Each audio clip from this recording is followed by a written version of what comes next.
अल्हम्दुलिल्लाहि रब्बिल आलमीन वस्सलातु वस्सलामु अला सय्यिदिना मौलाना मुहम्मदिन सय्यिदिल अव्वलीन वल आखिरीन व अला आलिहि व अस्हाबिहि अजमाइन अम्मा बाद। दर्स मसनवी मानवी की आज की नशिस्त में हम जो वाक़या मौलाना रूम ने बयान किया उसके तसलसल से गुफ्तगू कर रहे हैं। कनीज़ का मरज़ मालूम करने के लिए जो तबीब था, खुदाई तबीब, जो बादशाह के महल में आया था, अब उसने उस कनीज़ का हाल मालूम करने के लिए बादशाह से कहा था कि मुझे इसके साथ अकेला छोड़ो, सारे लोग चले जाएं, मैं मालूम करूंगा कि इसका असल मसला क्या है। उसके बाद उसने उसके नब्ज़ पर हाथ रखा और असल मरज़ मालूम करने के लिए मुख्तलिफ़ सवालात करने शुरू किए। तो हमने गुज़िश्ता में पढ़ा था कि उसने उस मरीज़ा से कहा था कि जो कुछ मैं तुमसे पूछूंगा तुम साफ़ साफ़ खुलकर हर चीज़ बयान करना, और जो कुछ बातें मैं तुमसे पूछ रहा हूँ वो तुम उसका ज़िक्र किसी और के सामने नहीं करना। तो हम गुज़िश्ता के दर्स में हमने जो पढ़ा था वो था नाम शहरे गुफ्तज़ां हम दर गुज़िश्त रंगे रूओ नब्ज़े ओ दीगर नगश्त। यानी उसने शहर का नाम लिया। जब इसने पूछा कि तू जब अपने शहर से निकली थी तो ज़्यादा किस शहर में रही, पहले जब शहर का नाम उसने पूछा था कहाँ के रहने वाली है तो उसने शहर का नाम बताया था, तो नब्ज़ में कोई जुम्बिश नहीं हुई थी। अब दूसरा सवाल उसने उस तबीब ने किया कि तू उस शहर से निकलकर और कौन से शहर में रही है, तो तब उसने उस शहर का नाम भी लिया और आगे बढ़ गई, लेकिन उसका चेहरे का रंग और उसकी नब्ज़ नहीं बदली। तो इस तरह से हाजगानो शहर हा रा एक बैक बाज गुफ्तज जाए अज नानो नमक, एक एक करके सारे उसके आखाओं, सारे उसके मकामात, उसके शहर, हर चीज़ का ज़िक्र होता रहा, उसके बारे में सवाल होता रहा। नाम बताया, मकाम, खाने पीने का ज़िक्र, हर चीज़ उससे पूछी गई। शहरो शहरो खाना खाना खिस्सा करत नए रगश जुम्बीद व नए रुख गश्त जर्द, एक एक शहर और एक एक घर का ज़िक्र किया। ना उसकी नब्ज़ फड़की, ना चेहरा जर्द पड़ा, कोई चेहरे में कोई तबद्दुल, तगय्युर, चेंज, कुछ भी ऐसा महसूस नहीं किया। नब्ज़े ऊ बरहाल खुद बुदबे गुजन ताब पुरसीद अस समर खंदे चुखंद। अब उसकी नब्ज़ जो थी मरीज़ा की बिला तकल्लुफ़ अपनी असली हालत पर थी, जैसे पहले से दौड़ रही थी वैसे ही फड़कती जा रही थी, कोई उसके अंदर चेंज नहीं था। यहाँ तक कि ताब पुरसीद अस समर खंदे चुखंद, समरकंद एक शहर का नाम है और कंद कहते हैं शक्कर को, मिठास को। गुलखंद हमने उसी से बनाया है, फूलों और शक्कर को मिलाकर बनाई जाने वाली गुल और कंद। कंद कहते हैं मिठास, शक्कर। तो शक्कर की तरह मिठास वाला शहर समरकंद, उसका जिक्र छिड़ गया। ताब पुरसीद समरकंदे चुकंद, अब उसका समरकंद शहर का जिक्र छिड़ गया। आहे सर्दे बरकशीदू माहरू आब अस चश्मश रवां शुद हम चजू। जैसे ही इस शहर का तस्करा छिड़ा, छिड़ते ही उस चांद से मुखड़े वाली उस कनीस ने ठंडी आह भरी। बस इस तरह से उसके अंदर से एक ठंडी आह निकली और नहर की तरह, जू कहते हैं नहर को, जू की तरह, नहर की तरह उसकी आंखों से आंसू बहना शुरू हो गए। गुफ्त बाजरगाना मांजा आवरीद खाजे ज़र गर्द रां शहरम खरीद। अब उसने बताया कि समरकंद के इलाके में मुझे एक ताजिर ने ख़रीद कर बाज़ार में लाया था और एक मालदार सुनार ने मुझे ख़रीद लिया था। ये जो मेरी कहानी है, मैं कनीज़ हूँ, तो कनीज़ों की बेचने ख़रीदने का मामला चलता था पहले। तो मुझे एक ताजिर बाज़ार लाया और बेच दिया, और एक सुनार ने मुझे, मालदार सुनार था, उसने मुझे ख़रीद लिया था। दर बरे खुददाश्त शशमा हो फरोख्त, चूँ बेगुफ्तीन्स आतिश गम्बर फरोख्त। उसने 6 महीने मुझे अपने साथ रखा और फिर बेच दिया। अब सौदागर ने, बाज़रगान कहते हैं, मर्चेंट, सौदागर ने उसको लाकर यहाँ बेच दिया। सुनार ने उसको ख़रीद लिया, मालदार सुनार था, उसने उसको ख़रीद लिया और काफ़ी वक्त तक 6 महीने तक उसने अपने साथ ही उसको रखा। उसके बाद जब उसकी फिर अच्छी कीमत आई तो उसने फिर बेच दिया। चूँ बेगुफ्ती नज़्ज़े आतिश गम फरोख्त, जब उसने मुझे बेचने का इरादा ज़ाहिर किया तो मैं रंज की आग से जल उठी। मैं खुश थी उस सुनार के साथ, लेकिन उसने भी मुझे बेचने का इरादा कर लिया। तो जिसको आप चाहते हैं वो जब इस तरह का सौदागर ने किया तो ठीक था, वो तो सौदागर ही है, वो बिजनेसमैन ही है, उसने बेच दिया तो बेच दिया। लेकिन जिसको मैं चाहने लगी थी, अब उसने भी मुझे बेचने का इरादा कर लिया तो मुझे बहुत तकलीफ़ हुई। नब्ज़ जस्तो रूए सुरखश जर्द शुद्ध, कस समर खंदिए जर गर फर्द शुद्ध। अब क्या हुआ, जैसे ही उस कनीज़ ने यह बात उस हकीम को बताई, उसकी नब्ज़ फड़कना शुरू हो गई और उसके लाल चेहरे का रंग पीला हो गया।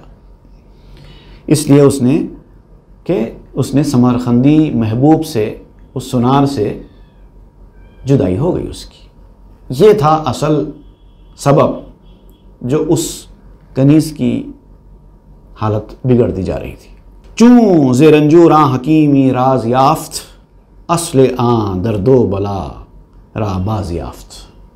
अब उस तबीब ने जब इस बीमार से उसका ये छुपा हुआ राज जान लिया और इस दर्द की, उसकी तकलीफ़ की, उसकी मुसीबत की, उसकी बला की जो जड़ थी, असल थी, वो मालूम कर ली। चूँ ज़े रंजूर आं हकीमी राज याफ्त, असले आं दर्दो बला रा बाज याफ्त। गुफ्त कुए ऊ कुदाम मस्तो गुज़र, ऊ सरे पुल गुफ्त कुए गातफर। तो उस तबीब ने कहा कि ठीक है, समरखंद में फ़लाँ सुनार है जिसके इश्क में तुम मुब्तला हो गई थी, जिसकी वजह से तेरी हालत हो गई, तो ठीक है, अब मुझे बता समरखंद में वो कहाँ रहता है, उसके घर का रास्ता क्या है, कौन सी गली में रहता है, पूरा उसका लोकेशन बता। तो फिर अब ये कनीज़ ने उनको बताया कि रास्ता उसका वो फ़लाँ पुल है, वो पुल के ऊपर उसका क़याम है और वो महल्ले का, उस गली का नाम गातफर है, गातफर गली कहते हैं उसको, वहाँ जाइए, वहाँ पर उसका पता मिल जाता है। गुफ्त आगह आ हकीम बासवाब, आ कनीज़ करा के रस्ती अज़ाब। तब उस रास्तबाज सच्चे हकीम ने कहा, आ कनीज़ करा, उस कनीज़ से, कि रस्ती अज़ाब, कि अब तो अज़ाब से छुटकारा पा जाएगी। अब चूँकि मैं आ गया हूँ तेरा इस दर्द दूर करने के लिए, तो तुझे इस अज़ाब से छुटकारा, इस मुसीबत से छुटकारा मिल जाएगा। चूँकि दानिस्तम के रंजत चेस्त जूद, दर इलाजत सहर हा खाहम नमूद। चूँकि मैं समझ गया हूँ कि तेरा मरज़ क्या है, अब तक कोई तेरे इस मरज़ को, तेरी इस तकलीफ़ को कोई समझ नहीं पाए थे, लेकिन मैं अब तेरे इस मरज़ को समझ गया हूँ, तो बहुत जल्दी तेरे इलाज करूँगा और इसके अंदर अपना जादू दिखाऊँगा। मतलब इलाज जब बेहतरीन तरीके से किया जाता है तो उसको एक जादू की तरह समझा जाता है, तो मैं अब इलाज का जादू दिखाऊँगा। शाद बाशो ऐ मनो फारिग के मन, आ कुनम बातों के 12 बाचमन। अब तो खुश हो जा, मुतमईन हो जा, फारिगुल बाल रहे, हर गम को, हर परेशानी को अपने दिल से निकाल दे। तेरी जो तकलीफ़ है अब मैं पहचान चुका हूँ और ये वादा करता हूँ कि अब मैं तेरी इस परेशानी को दूर करूँगा, तुझको इस गम से नजात दूँगा। अब ये मेरी जिम्मेदारी है, मगर इस बारे में अब तू सोचना छोड़ दे। तूने मुझे बता दिया, अब यहाँ से मेरी जिम्मेदारी शुरू हो गई, तुझको सोचने की ज़रूरत नहीं। तो फारिगुल बाल रहे, हर फिक्र को, हर टेंशन को, परेशानी को अपने जहन से निकाल दे। बरतुमन मुशफ़िक़ तरम असद पिदर, नहीं, शाद बाशो ए मनो फारिग के मन, आकुनम बातों के 12 बाचमन। तेरे साथ मैं वो कुछ करूँगा तेरे इस दर्द को दूर करने के लिए, इस परेशानी को दूर करने के लिए, जो बारिश करती है चमन के साथ। चमन जब मुरझा जाता है, खेत जब सूख जाते हैं, तो बारिश का मौसम आने के बाद जो बारिश जो काम करती है खेतों के साथ, फिर मैं वो काम तेरे साथ करने वाला हूँ। तेरा मुरझाया हुआ चेहरा अब खिलने लगेगा, अब बाहर का मौसम आ जाएगा। मन गमे तो मी खरम तू गम मखर, बर तो मन मुशफ़िक़ तरम असद पिदर। मैं तेरा गम खाने वाला हूँ, मैं खा लूँगा, तू मत खा। तेरा गम अब तू मत खा, मैं खाऊँगा, मैं तेरी गम खारी करूँगा। और मैं इस वक्त तुझ पर 100 बापों से ज़्यादा मेहरबान हूँ। यानी उसको, उसके गम को, उसकी तकलीफ़ को दूर करने के लिए जो उसके दिल की तशफ़ी और जो तसल्ली का मुजाहरा किया जा रहा है, वो बता जा रहा है कि जब मरीज़ टेंशन और परेशानी की वजह से इस हद तक पहुंच जाए तो उससे किस तरह से निपटा जाना चाहिए। जहां मर्ज़ की तशख़ीस होना चाहिए, बीमारी क्या है, किस नौइयत की है, वहाँ पर मरीज़ को इत्मीनान भी दिलाना चाहिए कि तुम गम मत करो, परेशान मत हो, तुम्हारा इलाज हो सकता है, हो जाएगा, बेफिक्र रहो। 100 बापों से ज़्यादा मैं तुम पर मेहरबान हूँ और तुम्हारा इलाज जानता हूँ, तुम्हारी परेशानी मैं समझ चुका हूँ। अब मैं वादा करता हूँ कि तुम्हारे इस मसले का हल मैं ढूंढूंगा, तुमको फ़िक्र करने की अब कोई ज़रूरत नहीं है। तो आधा मरज़ तो बीमार का वहीं दूर हो जाता है। अलबत्ता अब यहाँ पर जो उस हकीम ने बात की है, हाँ ओ हाँ ई राज रा बाकस मगोई, गर्च शाह अस्तु कुनत बस दुस्त जोई। अब देखिए, जब किसी के साथ अकेले में कुछ राज़ो नियाज़ की बातें होती हैं तो लोगों को जुस्तजू लग जाती है ना, आखिर क्या बातचीत हुई, मालूम करेंगे। अब यहाँ तो ऐसा था कि बादशाह की ख़रीदी हुई कनीज़ है, उसके साथ हकीम साहब कुछ प्राइवेट बात कर रहे हैं, तो बादशाह को तो जुस्तजू होना था और जाने के बाद तो पूछेंगे बादशाह साहब क्या बात हुई थी तुम दोनों के दरमियान, बताओ। तो इसलिए ये वादा ले रहे हैं, खबरदार खबरदार ये राज किसी से नहीं बयान करना। मैंने जो बात तुमसे कही पूछी है, जो बात मैंने तुमको बताई है, ये बात किसी से बयान नहीं करना। अगर तुम बयान करोगे तो तुम्हारा नुकसान होगा। गर्चे शाह अस्तु कुनत बस जुस्तजोई, अगरचे के बादशाह भी तुमसे अगर दरियाफ्त करे, जुस्तजू करे, खोज करे, तब भी नहीं बताना। जो बादशाह को बताना है मैं बता लूँगा, तुम नहीं बताना। ता तवानी पेश कस्म कुशाए राज, बरकसे ईदर मकुन जिनहार बास। हत्तल इम्कान, जहाँ तक हो सके, ता तवानी, तुम्हारी तवानाई जितनी है, जितना तुम कर सकते हो उतना, ये राज किसी के सामने मत खोलो। और हर गिज किसी पर इस राज के दरवाजे को नहीं खोलना। चूँकि असरारत निहा दर दिल शवत, आ मुरादत जूत तर हासिल शवत। जब तेरा राज तेरे दिल में छुपा हुआ होगा तो तेरी मुराद तुझे जल्दी मिल जाएगी। बास चीज़ें ऐसी रहती हैं जिसकी हासिल करने के लिए राज का बहुत ख़ास किरदार होता है।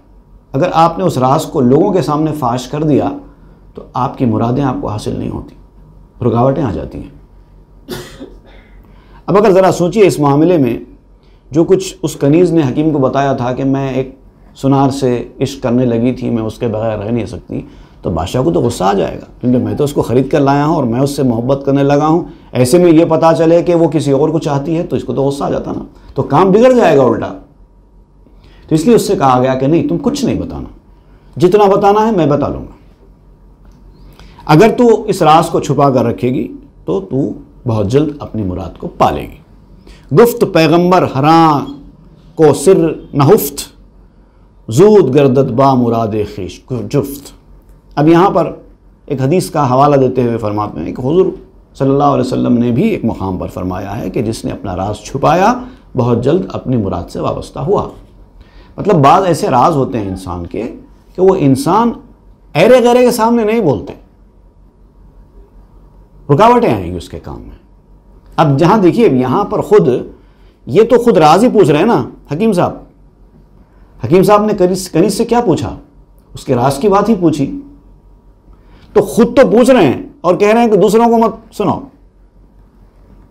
तो मतलब यह है कि जिसको सुनाना है उसी को सुनाया जाता है, सबको नहीं सुनाया जाता। यहां पर सुनाएंगे तो उसका इलाज मिल रहा है, दूसरों को सुनाएंगे तो बनने वाले काम बिगड़ जाएंगे, रुकावटें आएंगी। तो राजों को हर किसी के सामने छुपाना बेवकूफ़ की निशानी है। दाना चूँ अंदर ज़मी पिन्हा शवत, बादज़ां सरसब्ज़ी बुस्तां शवद। अब ये मिसाल देते हैं कि दाना जब तक ज़मीन में धंसकर छुपा रहता है उसके बाद ही सरसब्ज़ी का सबब बनता है, झाड़ उठता है।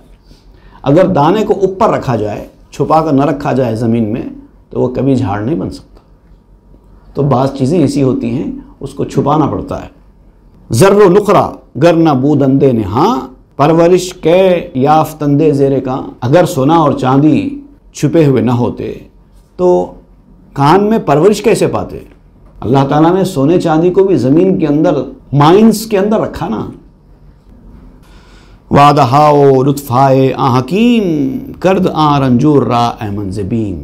उस तबीब के वादों और मेहरबानियों ने, जिस तरह के वादे और जिस तरह की मेहरबानी का सलूक उस तबीब ने किया है उस बीमार के साथ, जिस तरह की गुफ्तगू उस तबीब ने उस बीमार के साथ की है, तो बीमार को इत्मीनान हासिल हो गया, उसका दिल मुतमईन हो गया, खौफ से उसका दिल आज़ाद हो गया। बीम कहते हैं फ़ारसी में खौफ को, डर। उर्दू में भी इस्तेमाल होता है उम्मीद व बीम। उम्मीद रखना, बीम डर रखना। उम्मीद और डर के दरमियान की कैफियत को कहते हैं उम्मीद व बीम। अरबी में खौफ व रिजा कहते हैं, फ़ारसी में उम्मीद व बीम कहते हैं। तो बीम वैसे तो बहुत सारे ज़बानों में इस लफ्ज़ का इस्तेमाल है बीम का। इंग्लिश में भी बीम इस्तेमाल होता है, BEAM बीम। ज़ाहिर बात है वर्ड सुनने में तो वही है, लेकिन सारे अल्फाज अलग अलग हैं, सबके माने अलग अलग हैं। बीम इंग्लिश में लाइन ऑफ लाइट को कहते हैं, लाइन ऑफ लाइट। या फिर उसको एक लॉन्ग पीस ऑफ वुड या लॉन्ग पीस ऑफ मेटल या फिर सीमेंट वगैरह की बनी हुई एक चीज़ होती है, लॉन्ग होती है, वो किसी के वेट को सपोर्ट देने के लिए बनाई जाती है, उसका नाम भी बीम है। उर्दू में तराजू की डंडी को बीम कहते हैं, जो तराजू की जो डंडी होती है बीच में, उसको बीम कहते हैं। शहतीर को बीम कहते हैं उर्दू में। हिंदी में भी ये लफ्ज़ डर और जोखिम के माने में इस्तेमाल होता है बीम। उर्दू में भी होता है वैसे तो, लेकिन ज़्यादा आम लोगों में उसका लफ्ज़ बीम के माने खौफ डर के आम ज़बान में नहीं है, लेकिन आप अदबी ज़बान में देखिए उम्मीद व बीम होता है। अलबत्ता एक लफ्ज़ है भीम है, वो भी हिंदी लफ्ज़ है, लेकिन ये बीम नहीं है, वो भीम अलग वर्ड है, मगर उसका भी मतलब करीब करीब मिलता जुलता ही है। भयंकर, डरावनी, बहुत बड़ा, ये मीनिंग में इस्तेमाल होता है वो भीम। अलबत्ता एक तुर्की वर्ड है बीम, अक्सर लोग उसको भी बीम कहते हैं, वो एक्चुअल बीम नहीं है। तुर्की में भी एक लफ्ज़ इस तरह इस्तेमाल होता है, बीम नहीं है वो, बेइम है वो, बेइम।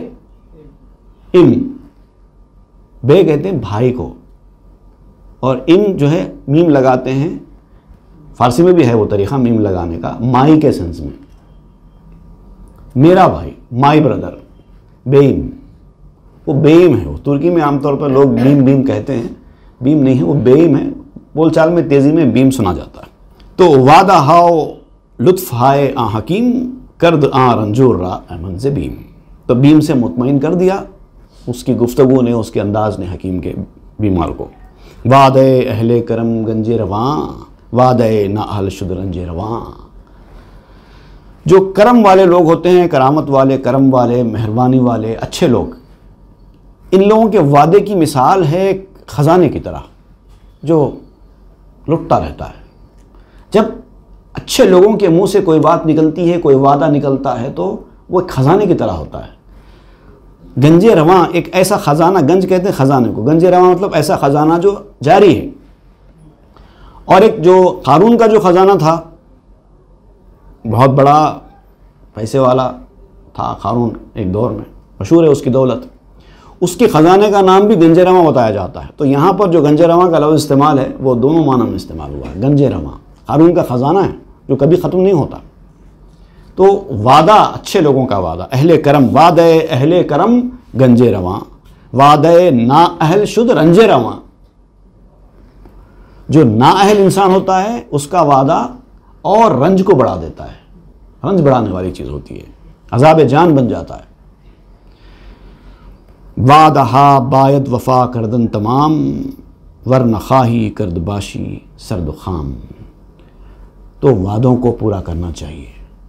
अगर आपने कुछ वादा किया है तो वादों को पूरा करना चाहिए। मैंने, अब हकीम कहते हैं मैंने जो वादा किया है कि तेरे इस दर्द को दूर करूँगा, तुझे नजात दूंगा इस तकलीफ़ से, तो मतलब मैं अपने वादे का पक्का हूँ।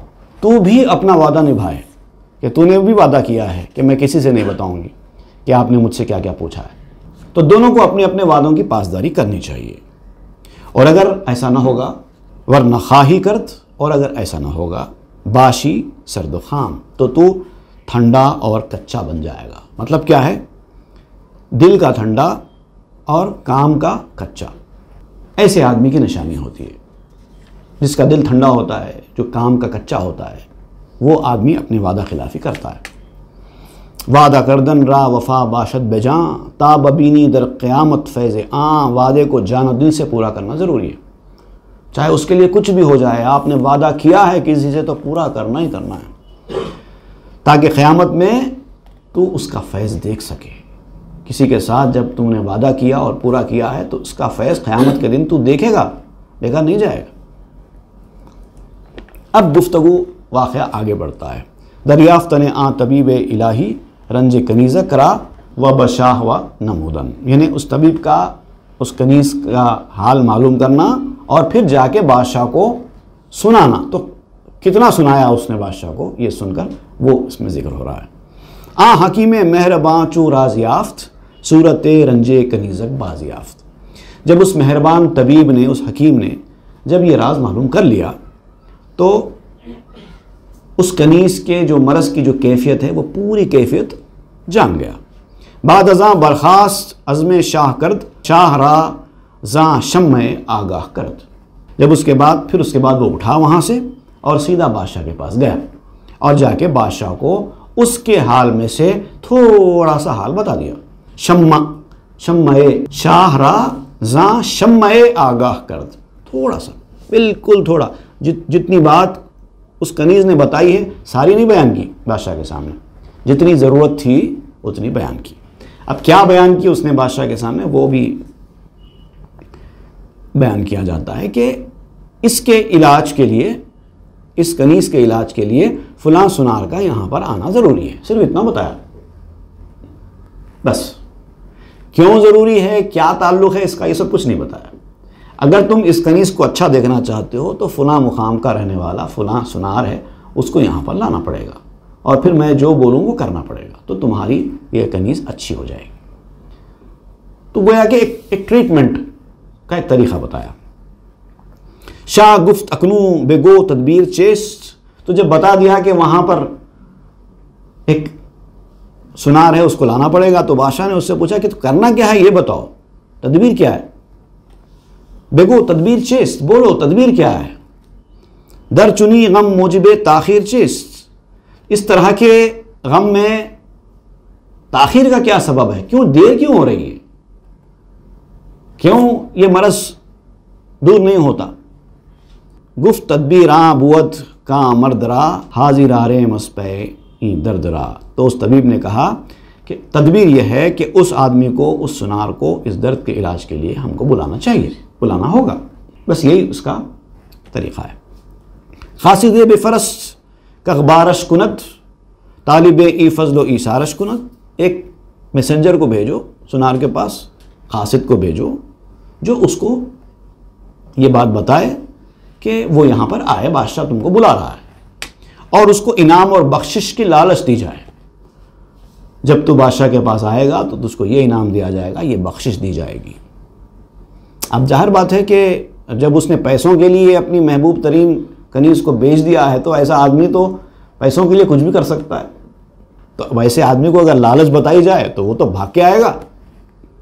मर्द ज़रगर रा बखां ज़ा शहर दूर, बा ज़रो खिलात बिदा पूरा गुरूर, सुनार को उस दूर वाले शहर से बुला लो, कैश और किलत, किलत कहते हैं जो फेलिसिटेशन करते हैं, वो इस तरह की चीज़ों की उसको लालच दो महल में आने के लिए, तो आसानी से आ जाएगा।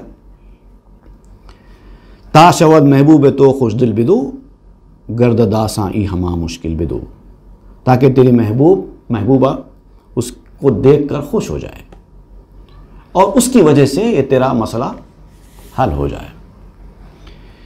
चूं बबीनत सीम ज़र आ बेनवा, बहर ज़र गर्दत से खानो माँ जुदा। अब देखिए, जो वाक़या सुनाते जाते हैं, बीच बीच में जो काम की बातें आप बयान करते जाते हैं, वो बड़ी तवज्जो के लायक होती हैं सुनने की। वाक़या तो बस ऐसे बयान कर दिया जा सकता है, यहाँ सिर्फ वाक़या बयान करना मकसूद नहीं है, बल्कि उसके बीच बीच में जो हालात के दरमियान जो आप काम की बातें बताते जाते हैं, ज़िंदगी की असलियत को उजागर करते जाते हैं, उस पर तवज्जो देने की ज़रूरत होती है। चूँ बबीनत सीम ज़र आ बेनवा, जब वो तंगदस्त आदमी, पहले ही फ़काट है ना, पैसे के लिए मारा मारा फिर रहा है सुनार, बस कमाई के पीछे भागता है, तो उसके लफ्ज़ इस्तेमाल किया गया है तंगदस्त। हालांकि वो पैसे वाला है, लेकिन उसको तंगदस्त कहा जा रहा है, क्योंकि पैसे के पीछे भागने वाला आदमी तंगदस्त ही होता है। जब वो तंगदस्त सोना और चांदी देखेगा, या सोने और चांदी के लालच को देखेगा, तो सोने की खातिर घर बार भी छोड़ के आ जाएगा। इस तरह के लालची बिजनेसमैन जो होते हैं, पैसे के लिए कुछ भी करने तैयार हो जाते हैं। उसके लिए भाग के आना क्या बड़ी बात। ज़र खिरदरा वालो शैदा कुनत, ख़ासा मुफलिसरा के खुश रसवा कुनत। ये है सोना चांदी, ये चीज़ ऐसी है कि अक्लमंद को भी दीवाना बना देते हैं। आदमी होता है बहुत अक्लमंद, लेकिन सोना चांदी की चमक के आगे उसकी अक्ल काम नहीं करती। और ख़ास तौर से वो आदमी जो मिजाज का मुफलिस है, सिर्फ पैसे के पीछे भागने वाला है, उसको तो इस तरह से बुलाना कोई बड़ी बात है ही नहीं। जो दुनिया के पीछे, सोने चांदी के पीछे, पैसे के पीछे भाग रहा है, उसको इस तरह से लालच देके कहीं भी बुलाया जा सकता है। मुफलिस है, मजबूर है। आमतौर पर हम लोग मुफलिस ऐसे आदमी के लिए इस्तेमाल करते हैं जिसके पास पैसा वगैरह कुछ नहीं है, लेकिन यहाँ पर एक ऐसे लफ्ज़ के लिए इस्तेमाल किया जा रहा, एक ऐसे आदमी के लिए इस्तेमाल किया जा रहा है मुफलिस, जो जिसके पास चाहे भले पैसा बहुत ज़्यादा होगा, लेकिन फिर वो पैसे की तरफ ही भाग रहा है। तो मतलब उसका गोल ही पैसा कमाना, सोना चांदी कमाना है, तो वो मुफलिस हुआ। एक आदमी है जिसके पास ज़्यादा कुछ नहीं है, लेकिन वो अपने हाल से खुश है, राज़ी है, मस्त है, तो उसको मुफलिस नहीं कहते, वो तो गनी है। तो यहाँ ख़ासा मुफलिस रा के खुश रसवा कुनंत, खुसूसन मुफलिस को ये सोना बहुत जलील कर देता है। ज़र अगरचे अखलमी आरद वलेक, मर्द आखिल बायद उरा नेक नेक। सोना अगरचे के अक्ल पैदा करने का ज़रिया होता है। सोना चांदी से दो बातें हैं यहाँ पर। एक तो जो है कि माल दौलत इंसान की मदद करते हैं, तो उसके ज़रिए इंसान अच्छे से अच्छा खाता पीता, फारिगुल बाल होता, अपनी ज़रूरतों की तकमील करके अपने दिमाग को फ्रेश रखता है। कई फ़ायदे हैं ना भाई पैसे के, पैसा खर्च करने के कई फ़ायदे हैं। दिमाग में टेंशन्स वगैरह, माली परेशानियों से निजात हासिल होती है। फिर ख़ुद सोना चांदी खाने की चीज़ें हैं, अगर मकदार के मुताबिक खाई जाएँ तो सेहत के लिए अच्छी चीज़ें हैं।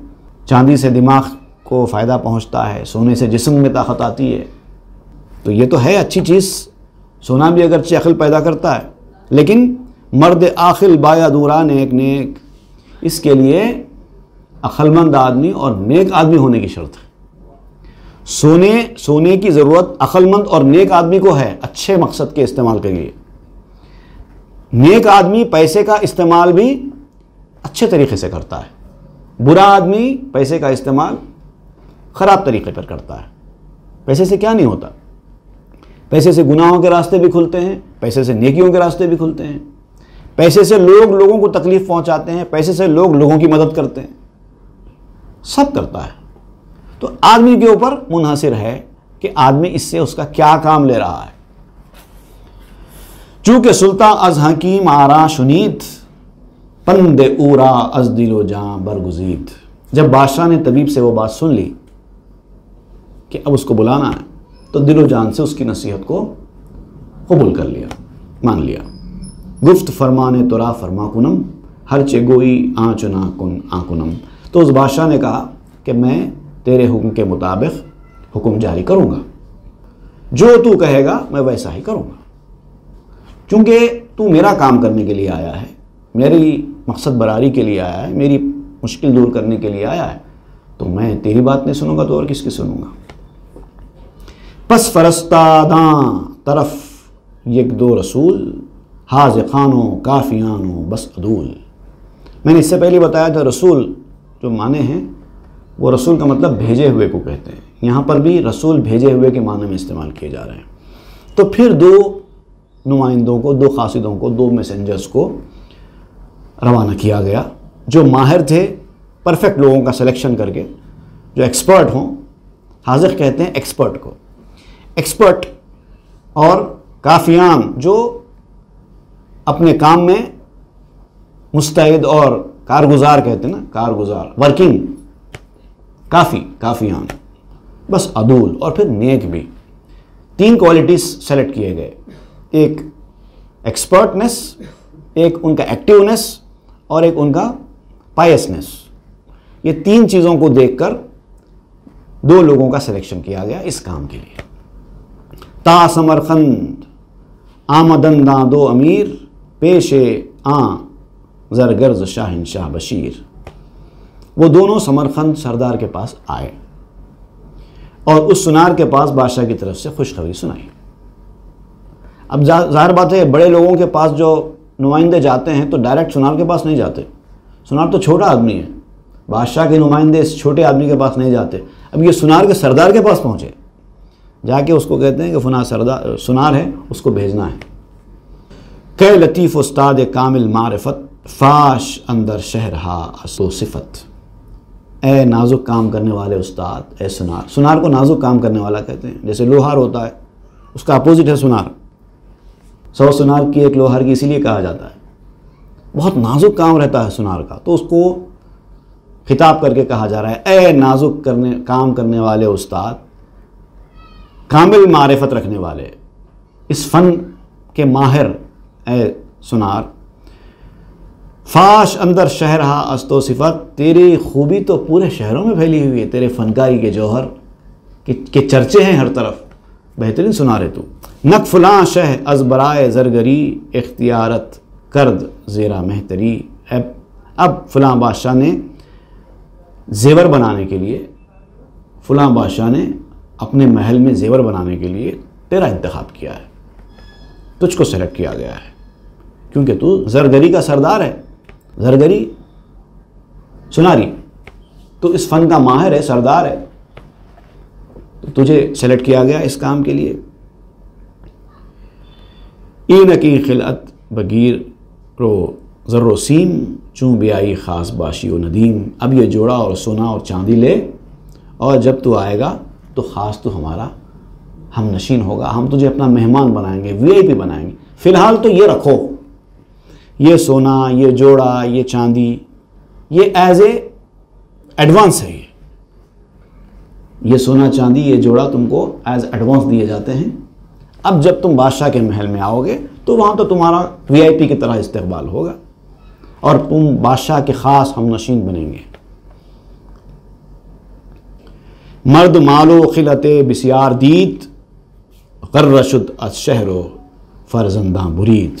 अब जब इस लालची सुनार को जब इतना सारा सोना चांदी मिल गया और इज़्ज़त व तकरीम का ऐसा एक नमूना उसके सामने आ गया तो खुश हो गया,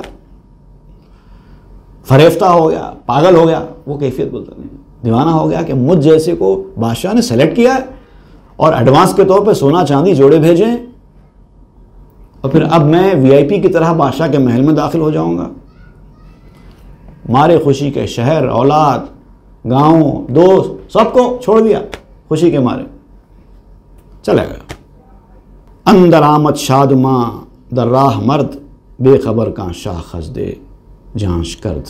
मर्द खुशी खुशी रास्ते पर पड़ गया और इससे बेखबर था कि बादशाह ने उसको क्यों बुलाया है। यानी बादशाह तो अब उसकी जान लेने वाला है, बादशाह का इरादा तो कुछ और है, लेकिन इसको खबर नहीं थी ना क्या। वो तो बड़ा खुश था, मुझे सोना चांदी देके वीआईपी बना के बुलाया जा रहा है। बहुत ही खुशी खुशी अपने दोस्तों को, रिश्तेदारों को, सबको छोड़ दिया, छोड़ के निकल पड़ा। अस्प ताजी बर नशिस्तो शाद ताख्त, खूब हाय खेश राखिल अच्छनाख्त। अरबी घोड़े पर बैठ गया। अब देखिए, बड़े लोगों के पास बड़े महल में जाना है तो सवारी वगैरह भी उसके शाया निशान चाहिए ना। बड़े लोगों के पास शहर के अगर आपको दावत हो तो आप साइकिल बाइक वगैरह पे तो नहीं जाते हैं, अगरचे के पूरा शहर घूमते होंगे साइकिल पे, लेकिन जब बहुत बड़े लोगों के पास जाते हैं तो कार का इंतज़ाम वगैरह करते हैं। उसी तरह इसने भी अरबी घोड़े का इंतज़ाम किया और अरबी घोड़े पर बैठा और खुशी खुशी दौड़ा और अपने खून के एवज़ शाही जोड़ा समझा। उसके खून के एवज़ जो जोड़ा भेजा गया था कि तुम्हारी जान के बदले में ये जोड़ा तुमको भेजा जा रहा है, बड़ी शान से पहन के ये समझा कि मुझे वीआईपी ट्रीटमेंट दिया जा रहा है और मुझे शाही लिबास पहनाया गया है, ये समझा। ए शुदा अंदर सफ़र बा सद रज़ा खुद बपाए खिश्ता सुल क़ज़ा। अफसोस कि ये हंसी खुशी सफ़र करने वाला अपनी पाँव से बुरी मौत की तरफ रवाना हो गया है, अपने ही पाँव से अपनी मौत की तरफ रवाना हो गया है। दर ख्यालश मुल्क इज़्ज़ो सरवरी गुफ्त इज़राइल रो आरे बरी। इसके ख्याल में तो ये था कि हुकूमत और सरदारी मिलने वाली है। ये तो सोच रहा था कि अब तो मुझे हुकूमत मिलेगी, सरदारी मिलेगी, मेरा शुमार भी शहर के वीआईपीज़ में होगा, लोग कदर करेंगे और ये बादशाह का मुसाहिब है, ऐसे ऐसे सोचता जा रहा है। अब आगे मैं ये करूँगा, आगे मैं वो करूँगा, मंसूबे बनाए जा रहे हैं। और इधर इज़राइल अलैहिस्सलाम क्या कह रहे थे, आरे बरी, हाँ हाँ ये सारी चीज़ें तुझे मिलने वाली है, आजा आजा आजा आजा, ये सारी चीज़ें तुझे मिलने वाली हैं। चूँ रसीद अज़राह आ मर्द गरीब अंदर आवरदश बपेश शह तबीब। जब वो मुसाफिर रास्ता तय करके पहुँच गया महल में तो उस तबीब के सामने आया तो तबीब उसको पकड़कर बादशाह के सामने लाया। पेश शाहिनशाह बुरदश खुश बेनास ताब सूजत बरसरे शमे तरास। उसको बादशाह के सामने बड़े नास के साथ, बड़े ही इफ्तिखार के साथ, शान और शौकत के साथ बादशाह के सामने ले जाया गया। आपका मेहमान आ गया है, ताकि उसको तरास की शम्मा के सर पर जला दे। यानी वो एक ख़ास किस्म की शम्मा होती है, उसको जलाया जाता है रोशनी के लिए, उसके बाद वो बुझ जाती है। तो शम्मा तो बड़ी खुश है, मुझे जलाया जा रहा है, मैं सिर्फ मुझसे रोशनी ली जा रही है, लेकिन कुछ दिनों की मेहमान है। उस तरह की मिसाल दी जा रही है। शम्मा तो आप जानते हैं मोमबत्ती को कहते हैं, लेकिन यहाँ पर उस मोमबत्ती से मुराद वो कनीज़ है। कनीज़ के लिए इसको जलाया जा रहा है। तरास जो है दरअसल चाइना का एक शहर है, बहुत खूबसूरत शहर। पता नहीं आज उसको उस शहर को क्या बोलते हैं, लेकिन पुराने दौर में उसको तरास कहा जाता था। तो ये तरास यानी बहुत खूबसूरत लोग वहाँ रहा करते हैं। तो कनीज़ को वो शम्मे तरास की तरह तशबीह दी जा रही है। तो ये शम्मे तरास के सर पर उसको जलाने के लिए ले जाया जा रहा है, उस सुनार को। तो अब इसके बाद आगे का क़िस्सा इंशाअल्लाह हम आइंदा के दर्स में पढ़ेंगे कि किस तरह से बादशाह ने उसकी पहले ताज़ीम की, फिर कितना सोना उसको दिया, पहले खुश किया, बाद में फिर क्या क्या हुआ। इंशाअल्लाह हम आइंदा के दर्स में पढ़ेंगे। सल्लल्लाहु तआला अला खैर मुहम्मद व आलिहि व अस्हाबिही अल्हम्दुलिल्लाहि रब्बिल आलमीन।